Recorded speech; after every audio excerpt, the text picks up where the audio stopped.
சொன்ன சொல்லை காப்பாற்றும் தெய்வம் உம்மையன்றி யாரும் இல்ல.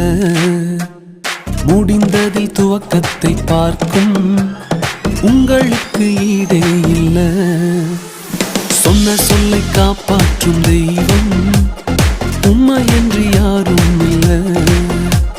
முடிந்ததில் துவக்கத்தை பார்க்கும் உங்களுக்கு ஈடே இல்ல.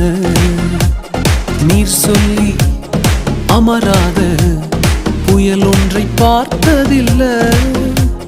நீர் சொல்லி கேளாத சூழ்நிலை எதுவும் இல்லை.